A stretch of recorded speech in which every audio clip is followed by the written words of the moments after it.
No, I've just looked in the tray and there's actually a false widow spider. Oh.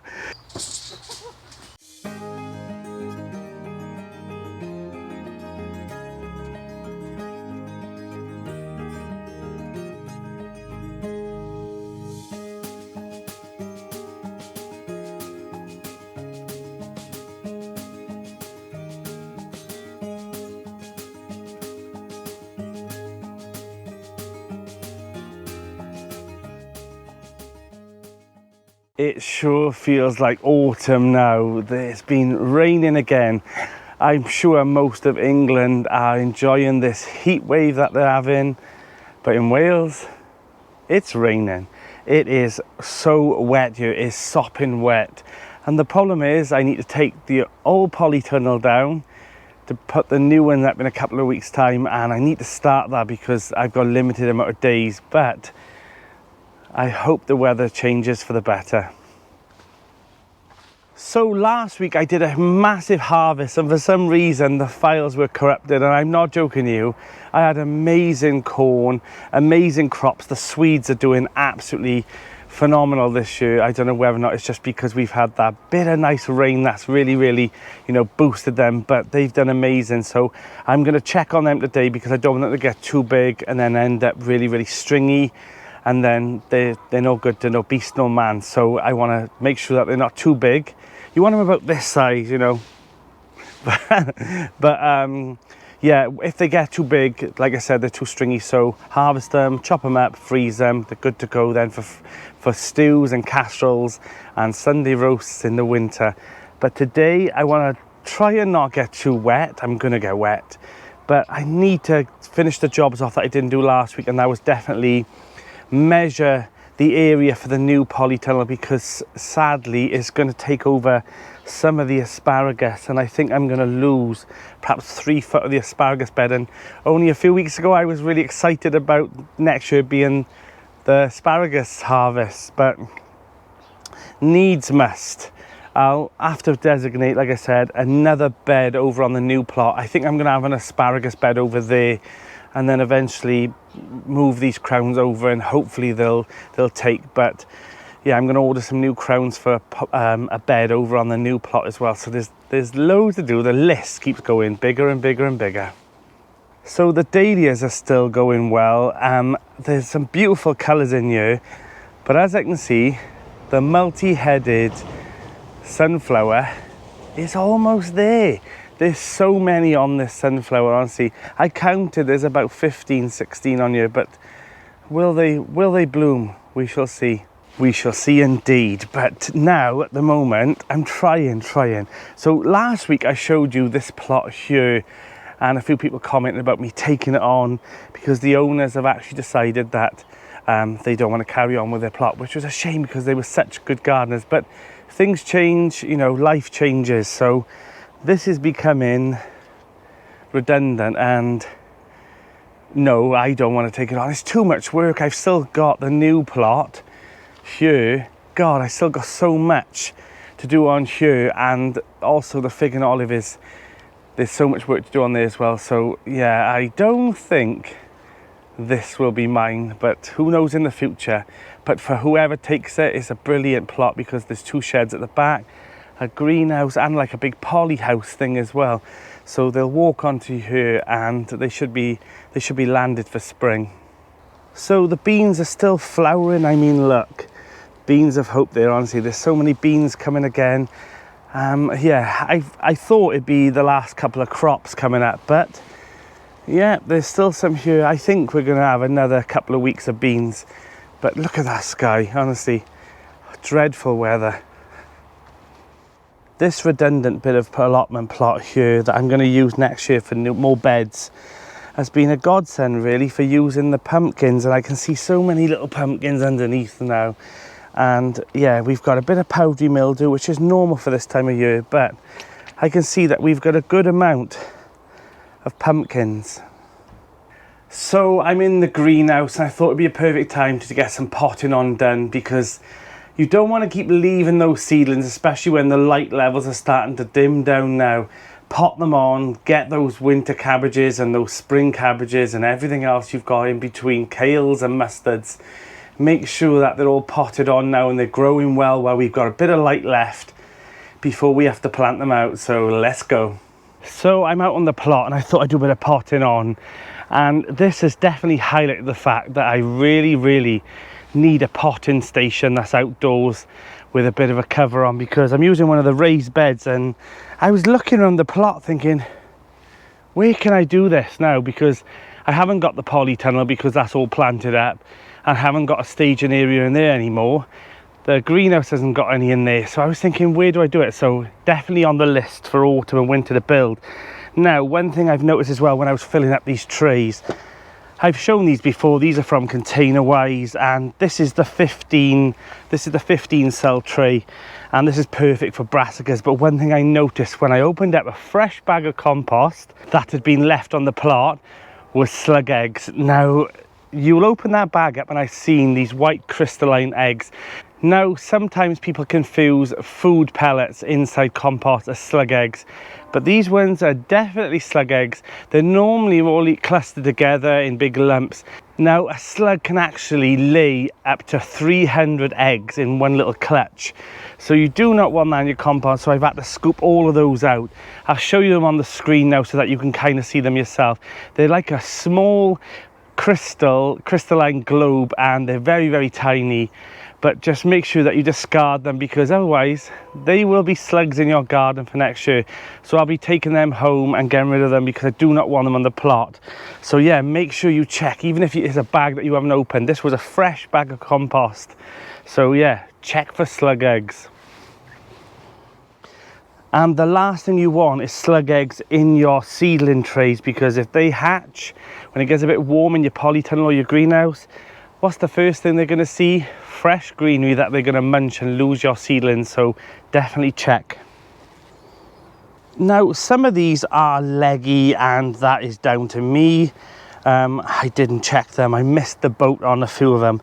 It's okay because it's mainly the mustards, but the April cabbages are doing amazing. They're my main ones, so I'm not worried about anything else. I've also got already sown in the polytunnel some broccolis, collies and other things as well, other cabbages and things, and I'll show you that later on. But yeah, for now, let's get these done. Now, ideally you want them about this size, about an inch, and hold them by the small leaves, don't hold them by the stem, and just pinch them into the compost. Now, you don't want this compost too soft, so a little bit firmer for the brassicas and they'll do good. Like I said, some of these are leggy and I'll disregard those. They'll go straight under the compost heap, but I'm picking out the best ones. I only need 15, and when I plant them out, I don't need 15 either. So I tend to use a 15 cell tray, and then for a bed this size, normally 2, 4, 6, 8, 10, about 10 cabbages in each bed that I've got, and then I've got about 5 spare, because sometimes they just don't come right. So you just pick the best and put the best in the garden. And there we go, there's all the April cabbages in now, 15, perfect. Hopefully they will be going in the new polytunnel, so let's get the rest done.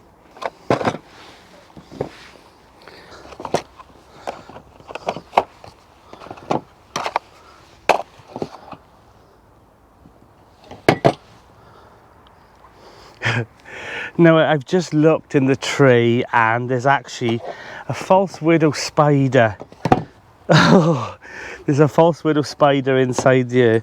Now, let me show you this. So be careful when you're in your pots and things, because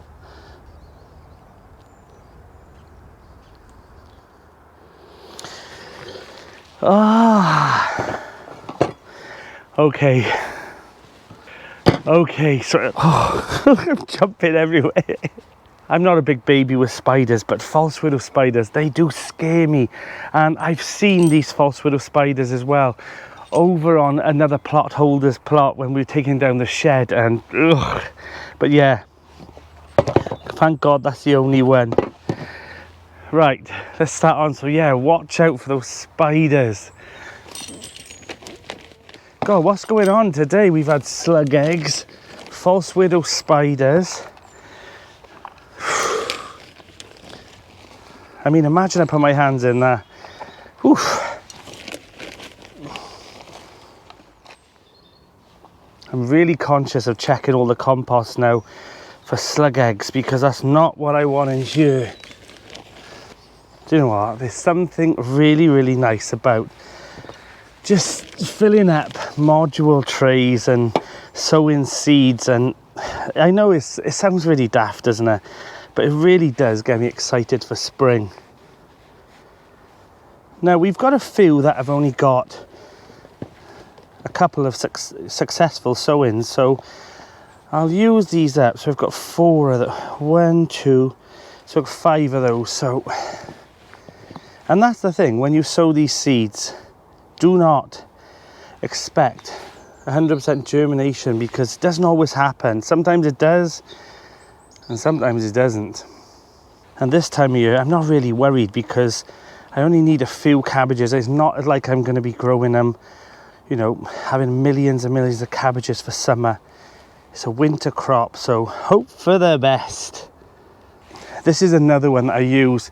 This is the HR10, and these are perfect if you've got a couple of crops, lettuces and things like that as well. So I'm going to make sure that I label everything up properly, and hopefully these will be good to go. But if they don't, I'm not stressing. I've already wiped off this year, and I'm sure you have too, because good Lord, we've had one hell of a year. Now, I oversowed these Cavallonero kales. Now I've already got 2 in the beds already, but these are prime examples of what you'd really want right now. So I'm just going to put in 5 of these, he says. I can't believe I nearly got bit by a false widow spider. I put my fingers in as well, and I can see something moving. Oh. The thing is, they're in the polytunnels now, they're in your shed, they're trying to keep warm, they're trying to overwinter. Now, just be careful. Now, we've got a problem, because all these tomatoes now are starting to ripen, and I mean, there's some beauties coming here as well. But it all has to go. And that's the dilemma I'm facing right now, is that the new polytunnel is going up in a couple of weeks' time. It's the only date that I can do and they can do, so I have to sacrifice a lot of tomatoes, and yeah, and even the asparagus outside is not ideal, but I've got to think of the bigger picture, that next year, nice bigger tunnel, and yeah, let's just focus on the bigger picture. Now, if you think back about 2 weeks, I emptied this bed, all the leeks were in here, and look, the nasturtiums have taken over again. Now, I cleared this bed, so yes, it's another job that I have to do today. Now, false widow spiders don't actually actively go out to try and hurt you, and there is a massive frenzy, you know, about, oh, they're going to hurt you and they're going to kill you. You know, the chances are very, very slim, and they actually want to stay out of the way from you as well. So I'm sure she just wanted to be left on her own, but I couldn't have her inside that pot, so off she's gone. Now, the calabash cabbages now starting to really plump up, and I'm really, really pleased. Now, there is a little bit of funny damage on the top, but inside there, honestly, it's a bright pinky purple, delicious calabash cabbage. Now, I cannot tell you how beautiful they are. I know Jane Kelly over at Jane's Growing Garden. Now, if you haven't seen Jane's channel, she actually loves calabash as well, but go take a look over. She is one of my closest gardening friends, and I cannot tell you how wonderful her channel is, and she's been going for so long that I think Jesus has been on her allotment. No, honestly, she's such a wonderful person, and she'll be also at Malvern as well. So go take a look at her channel, give her a subscribe, put her a little comment in as well, tell her I've sent you over, and that would be lovely as well, because it's just nice to help out all the gardening channels. So this week, let's give Jane a little push. You know what, I'm starting to think that maybe I'm the only one on these allotment sites, because I haven't seen anyone for 2 weeks now. I don't know what's going on, but yeah, maybe they're avoiding me.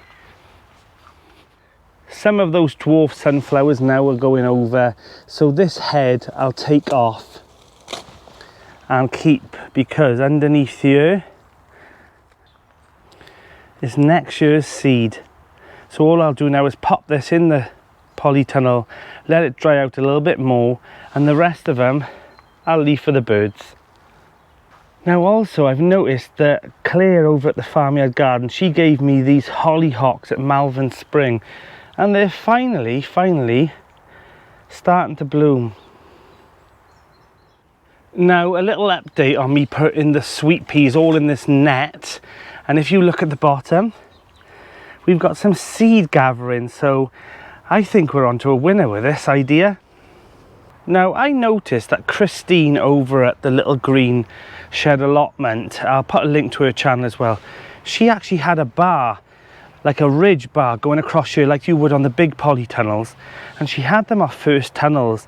Now I've always noticed that my archways, my hoops tend to blow over a little bit and they tend to dip after a while, like this one over here.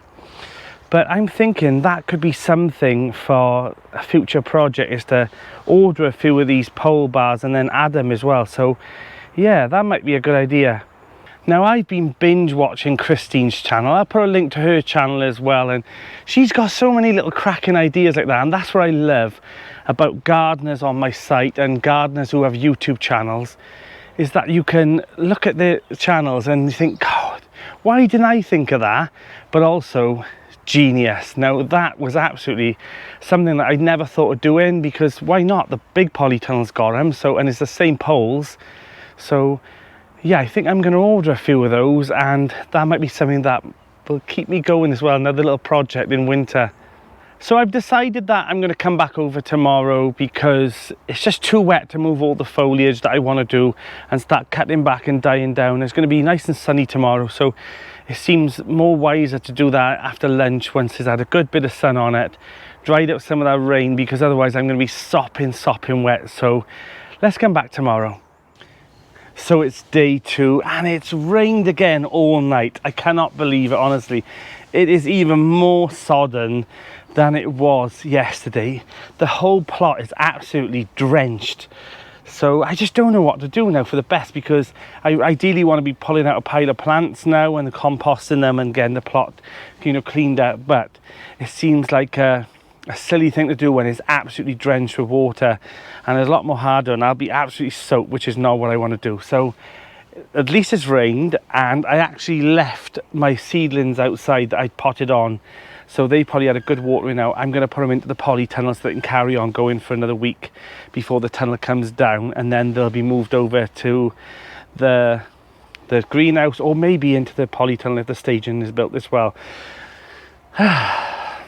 It's really frustrating as well, because I really have got a short window of time now to take the polytunnel down, but I'm hoping, I've looked at the forecast and we've got loads of sun coming for next week, so fingers crossed that I can, you know, use those days off out here in the sun and dry and get the tunnel down and get all the foliage out. But yeah, it's a wet week for me. So Linda just popped over, she grabbed herself a cabbage off the plot as well, because they're starting to go over a bit now as well, and like I showed you before, they start to split. So she had a gorgeous huge cabbage off the plot as well, so I'm sure she'll enjoy that on Sunday. So the one thing I really want to do is measure the polytunnel and the area and pin out where the polytunnel is actually going to go to, because I want to move it about a foot or two from the back boundary fence, because when the hedge grows and all, it does push up against the polytunnel, and also because I want to try and have enough space behind there to tuck the IBC tank as well, because the new one's got like a ridge of wood on either side where there's ventilation, so I'm hoping I can fit some guttering on there and that'll go straight into the tank, ready for the automatic watering system. So it's, yeah, so let's get this done. So I've got 4 of the fence pins, and I'm going to now mark them out for the area for the polytunnel, because yeah, I want to bring it down a little bit, and I want to see how far out it's going to protrude into the beds and whether or not they're going to be moved. We shall see, but I think that's going to actually have to happen. So yeah, right, let's pin it up.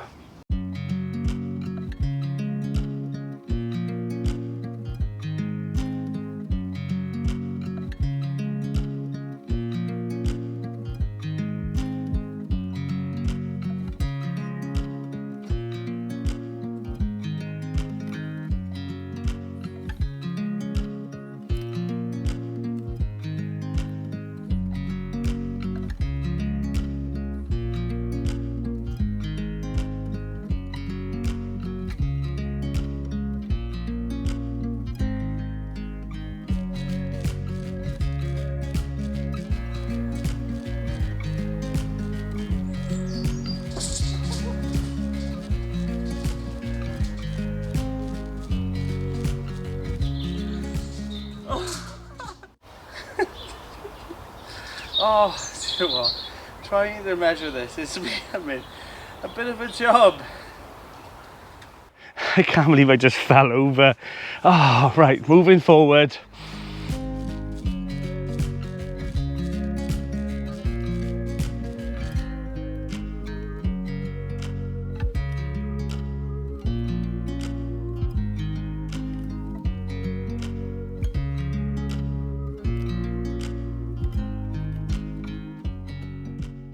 That actually took longer than I thought, and I'm actually drenched because trying to do jobs with all this rain, honestly, it's proving to be a little bit difficult. But yeah, at least that's ticked off now that I've got the polytunnel marked up, so I kind of know how much I'm going to lose.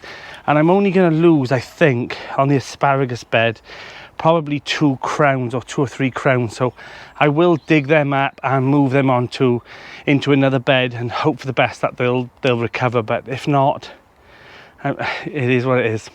So the new tunnel is actually going to take up all this path.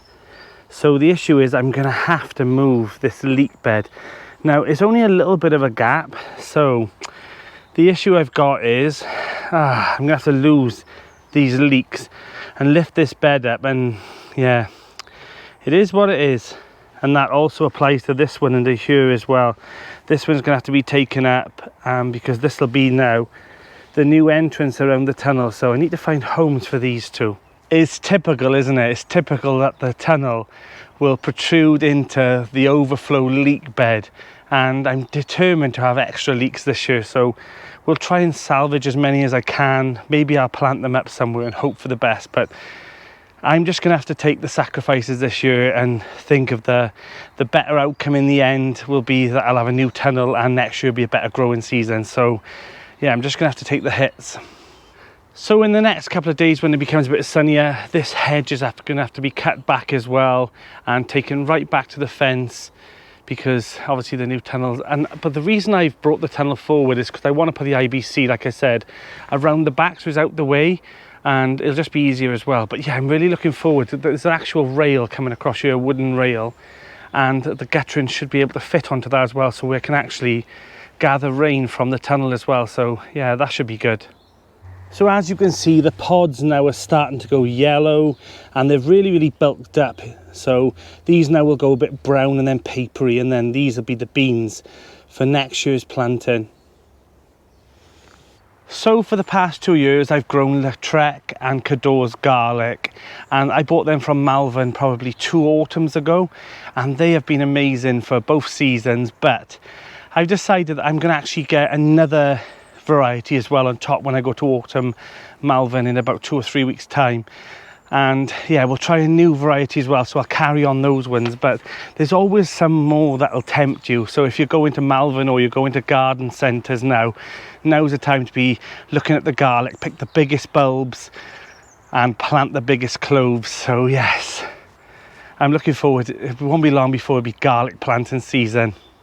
So it's all measured up, it's actually official. There are a few things that I am actually going to have to move, which is not ideal, like the metal raised beds at the front of the plot. But I know that next year we're going to have a productive spring, productive summer, and the polytunnel will all be set up, and so will the gardens. And we say this every year, but still, next year's the year, I can tell. I'm Danny, and this is Grow Up.